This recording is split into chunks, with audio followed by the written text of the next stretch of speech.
One of the things that struck me for a long time is that very many people, I'm not saying this is true of you, I don't know, but you'll know if it's true, and you'll know if it's true of people you know, but very many people spend their entire lives doing things they don't really care for. They just get through the week, one way or another. They, endure their lives and wait for the weekend. With no real sense of fulfillment, a kind of general sense of tolerance for it, or not. And if you want evidence for that, you've only got to look at the annual receipts of the pharmaceutical companies and the brewing companies. You only have to look at the levels of crime and of disengagement. I think of this as the other climate crisis. We've become used to the idea that there is a crisis in the world's natural resources. There is. I mean, we needn't go into that now, but there was a group of geologists published a report 2 years ago. Senior, well-respected geologists, and they believe that for the past 200 years, geologically, the planet is in a new period called the Anthropocene. And they say that geologists would recognize in the geological record a distinct and new phase since the last ice age. If you just look at the geological record. They mean, for the first time in history, a geological age which has been caused by the activities of human beings, the Anthropocene. And he said you can see that in carbon deposits, in the extinction of species, in the changing constitution of the oceans and of the atmosphere. Human beings have made an indelible geological imprint on the planet. And, we don't know, frankly, what the outcome of this is likely to be. But I think there's another climate crisis, which is a crisis which is connected to it of human resources as opposed to natural resources, or in addition to natural resources. What I mean is that most people have no idea what they're capable of, no real sense of their talents or their abilities. And very many people therefore conclude they don't have any. There's nothing special about them. And my conviction has always been to the contrary, that we're all born with deep talents and abilities. If you're a human being, it comes with a kit. I'm convinced that the most distinctive feature of human life is this power of imagination. One of the professors there gave a great talk. He said, now that your kids are here, leave them alone. Spare them your advice if you can. And he said, because you don't know what they'll discover about themselves while they're here. And he gave the example of his own son. He said when his son had started at USC to about 12 years before, 10 or 12 years before, he said he was planning to do classics. He was going to major in classics.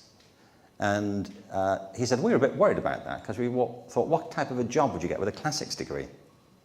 He said, so we're really relieved when at the end of the first year of college, he came home and said, Mum and Dad, I don't think I'll do classics as a major. He said, okay. Trying to suppress our enthusiasm for this decision. He said, great. He said, why is that? He said, honestly, I don't think it's going to be very practical. He said, right, okay. He said, I think I'm going to do something else that'll be more useful. He said, great, what's that? He said, philosophy. And he said, so we pointed out that none of the big philosophy companies were hiring at the moment. The job market was a bit sluggish in philosophy. And he said, anyway, he went back and he did a year's philosophy, but he ended up majoring in art history. He said, and if I tell you that here we are 10 years later, he has a job in a major auction house, he travels the world, he makes good money, but enough for himself, he loves the life he leads and the people he leads it with, and he couldn't be feeling better about how this has turned out.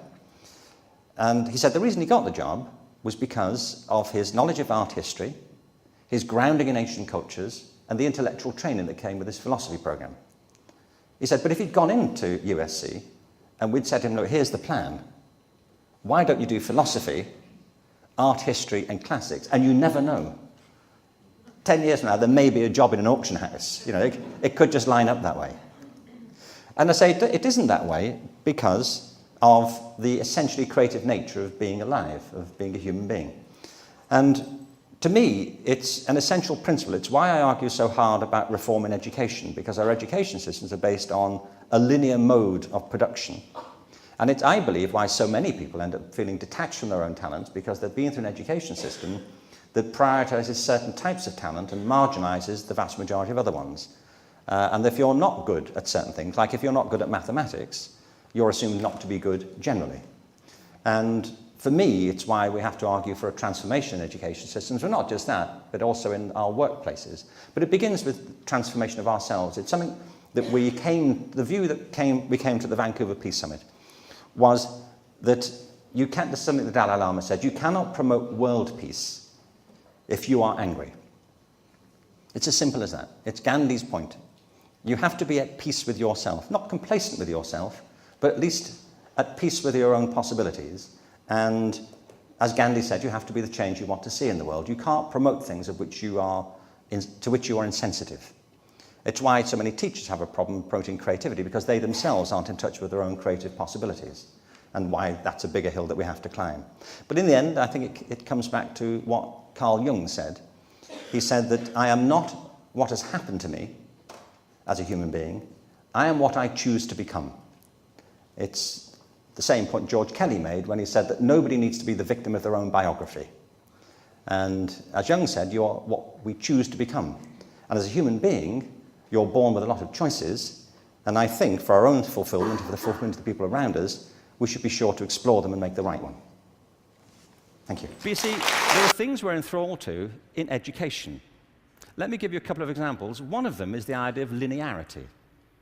That it starts here, and you go through a track, and if you do everything right, you will end up set for the rest of your life. Everybody who's spoken at TED has told us implicitly or sometimes explicitly a different story. That life is not linear, it's organic. We create our lives symbiotically as we explore our talents in relation to the circumstances they help to create for us. But you know, we have become obsessed with this linear narrative. And probably the pinnacle for education is getting you to college. I think we are obsessed with getting people to college. Certain sorts of college. I don't mean you shouldn't go to college, but not everybody needs to go, and not everybody needs to go now. Maybe they go later, not right away. I was up in San Francisco a while ago doing a book signing. There was this guy buying a book. He was in his 30s, and I said, "What do you do?" And he said, "I'm a fireman." And I said, "How long have you been a fireman?" He said, "Always. I've always been a fireman." And I said, "Well, when did you decide?" He said, "As a kid." He said, "Actually, it was a problem for me at school, because at school, everybody wanted to be a fireman."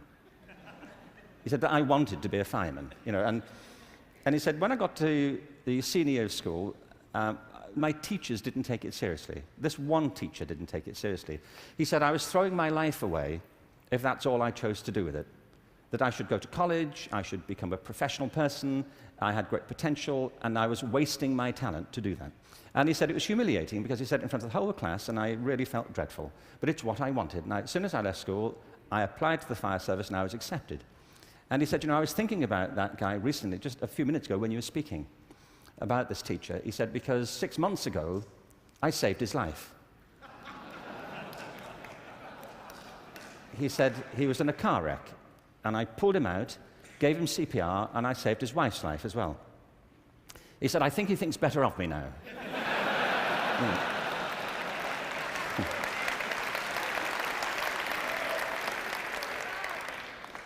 You know what I mean? Human communities depend upon a diversity of talent, not a singular conception of ability. And at the heart of our challenges, at the heart of the challenge is to reconstitute our sense of ability and of intelligence. This linearity thing is a problem.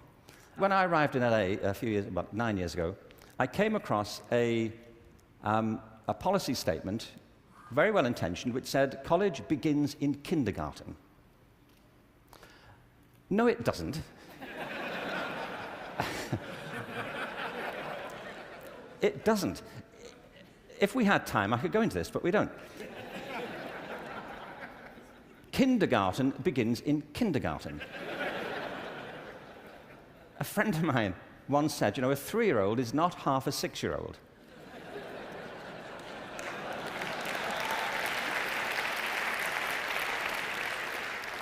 They're 3. But as we just heard in this last session, there's such competition now to get into kindergarten. to get to the right kindergarten, that people are being interviewed for it. At 3.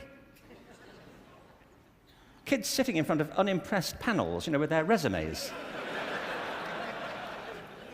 Flicking through it, saying, "What, this is it?"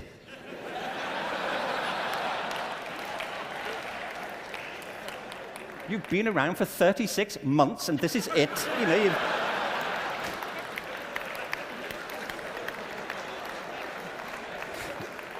You've achieved nothing. Spent the first 6 months breastfeeding, what I can say.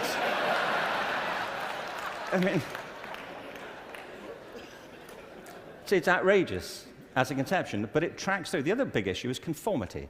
We have built our education systems on the model of fast food. This is something Jamie Oliver talked about the other day. There are 2 models of quality assurance in catering. One is fast food, where everything is standardized. The other are things like Zagat and Michelin restaurants, where everything is not standardized. They're customized to local circumstances.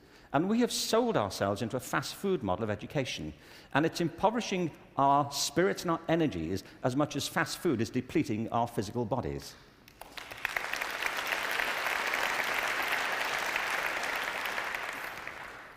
I think we have to recognize a couple of things here. One is that human talent is tremendously diverse. People have very different aptitudes. I worked out recently that I was given a guitar as a kid at about the same time that Eric Clapton got his first guitar. It worked out for Eric, that's all I'm saying. In a way, it did not for me. I could not get this thing to work, no matter how often and how hard I blew into it. It just wouldn't work. But it's not only about that, it's about passion. Often people are good at things they don't really care for. It's about passion and what excites our spirit and our energy. And if you're doing the thing that you love to do, that you're good at, time takes a different course entirely. My wife's just finished writing a novel, and I think it's a great book. But she disappears for hours on end. You know this. If you're doing something you love, an hour feels like 5 minutes. If you're doing something that doesn't resonate with your spirit, 5 minutes feels like an hour. And the reason so many people are opting out of education is because it doesn't feed their spirit. It doesn't feed their energy or their passion. So I think we have to change metaphors. We have to go from what is essentially an industrial model of education, a manufacturing model, which is based on linearity and conformity and batching people. We have to move to a model that is based more on principles of agriculture. We have to recognize that human flourishing is not a mechanical process, it's an organic process. And you cannot predict the outcome of human development. All you can do is, like a farmer, is create the conditions under which they will begin to flourish. So when we look at reforming education and transforming it, it isn't like cloning a system. There are great ones, like KIPS, it's a great system. There are many great models. It's about customizing them to your circumstances and personalizing education to the people you're actually teaching. And doing that, I think, is the answer to the future, because it's not about scaling a new solution. It's about creating a movement in education in which people develop their own solutions, but with external support based on a personalized curriculum. Now, in this room, there are people who represent extraordinary resources in business, in multimedia, in the internet. These technologies, combined with extraordinary talents of teachers, provide an opportunity to revolutionize education. And I urge you to get involved in it, because it's vital not just to ourselves, but to the future of our children. But we have to change from the industrial model to an agricultural model where each school can be flourishing tomorrow. That's where children experience life, or at home if that's where they choose to be educated with their families or their friends. There's been a lot of talk about dreams over the course of this few days. And I wanted just to, very quickly, I was very struck by Natalie Merchant's songs last night, recovering old poems. I wanted to read you a quick, very short poem from W.B. Yeats, who some of you may know. He wrote this to his love, Maud Gonne, and he was bewailing the fact that he couldn't really give her what he thought she wanted from him. And he says, "I've got something else, but it may not be for you." He says this: "Had I the heavens embroidered cloths, enwrought with gold and silver light, of blue and the dim and the dark cloths, of night and light and the half-light. I would spread the cloths under your feet. But I, being poor, have only my dreams. I have spread my dreams under your feet. Tread softly, because you tread on my dreams. And every day, everywhere, our children spread their dreams beneath our feet. And we should tread softly. Thank you.